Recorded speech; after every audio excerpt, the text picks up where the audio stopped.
Halo, bertemu kembali dengan Bapak. Di sini kita akan melanjutkan pelajaran kita. Materi kita hari ini adalah tentang benua Eropa. Ya. Jadi, adapun tujuan pembelajaran kita hari ini tentang benua Eropa. Pertama, ya, letak astronomis benua Eropa.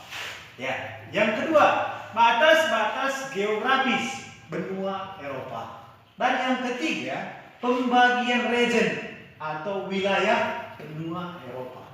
Jadi sebelumnya, untuk lebih meningkatkan pemahaman kamu tentang benua Eropa ini, coba kamu perhatikan video berikut ini. Benua Eropa memiliki luas 10.355.000 km persegi. Lalu seperti apa ya batas-batas benua Eropa tersebut?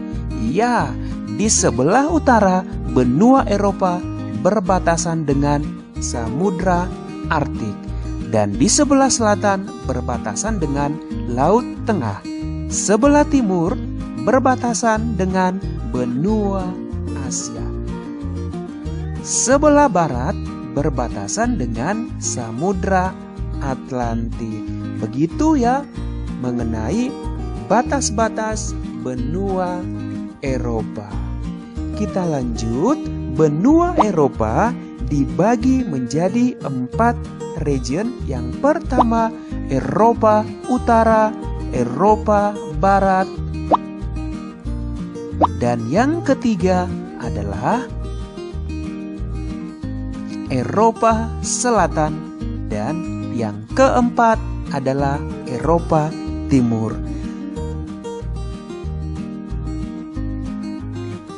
Tahukah sahabat bahwa benua Eropa secara fisik sebenarnya menjadi satu daratan dengan benua Asia? Keduanya hanya dipisahkan oleh sebuah pegunungan, yaitu Pegunungan Ural. Namun umumnya Eropa dan Asia masing-masing dianggap sebagai benua. Adapun alasannya adalah karena kedua benua tersebut memiliki budaya yang berbeda.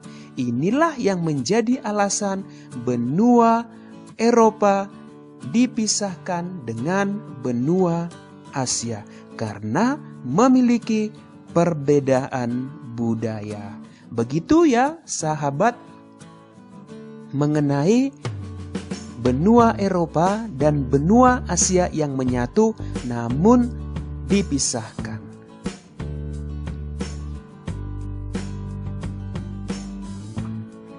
Untuk selanjutnya kita akan belajar mengenai negara-negara yang berada di benua Eropa. Yang pertama di Eropa Utara yang disebut Skandinavia, yaitu terdiri dari negara Denmark, Estonia, Finlandia, Islandia, Irlandia, Latvia, Lituania, Norwegia, Swedia, dan Britania Raya, Inggris. Begitu ya negara-negara yang ada di benua Eropa Utara.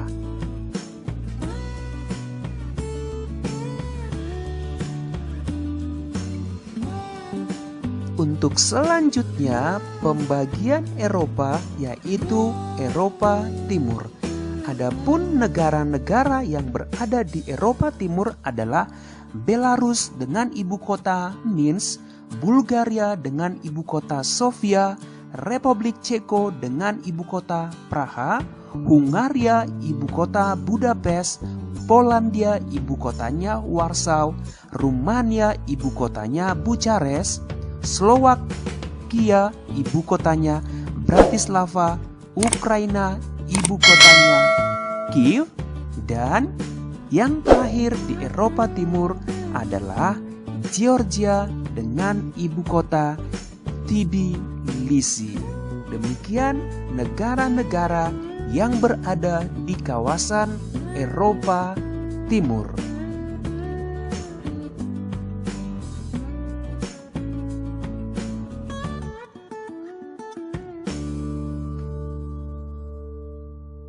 Untuk selanjutnya kita akan melihat Benua Eropa bagian Eropa Selatan. Adapun negara-negara yang berada di kawasan Eropa Selatan adalah Albania dengan ibu kota Tirana, Andorra ibu kotanya Andorra la Vella, Bosnia dan Herzegovina ibu kota Sarajevo, Kroasia ibu kotanya Zagreb, Siprus ibu kotanya Nikosia, Yunani ibu kotanya Athena, Vatikan ibu kotanya Vatikan City, kemudian ada negara Italia ibu kotanya Roma. Dilanjutkan dengan negara Makedonia dengan ibu kota Skopje, negara Malta ibu kota Valletta, kemudian ada Montenegro dengan ibu kota Podgorica, Portugal ibu kotanya Lisbon, San Marino ibu kotanya San Marino, Serbia dengan ibu kota Belgrade, Slovenia dengan ibu kota Ljubljana, dan ada yang terakhir negara Spanyol dengan ibu kota Madrid. Begitu ya pembagian negara di bagian Eropa tadi. Untuk selanjutnya kita masuk kepada Eropa Barat. Adapun negara-negara yang berada di bagian Eropa Barat adalah Austria, ibu kotanya Wina, Belgia, ibu kotanya Brussels, Prancis, ibu kotanya Paris, Jerman, ibu kotanya Berlin, Liechtenstein, ibu kotanya Vaduz, Luxembourg, ibu kotanya Luxembourg, Monaco, ibu kotanya Monaco, Belanda, ibu kotanya Amsterdam dan Den Haag, dan yang berikutnya adalah Swiss dengan ibu kota Bern. Apa ya yang mendasari pembagian wilayah menjadi 4 region tersebut? Pembagian wilayah atau region tersebut lebih pada perbedaan kondisi geografis yang mencakup aspek fisik dan budaya.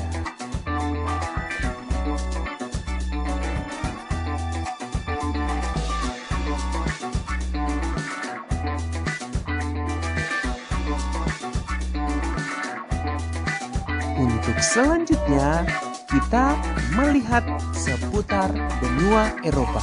Benua Eropa memiliki negara paling kecil di dunia, yaitu Vatikan, dengan luas hanya 0,44 km persegi.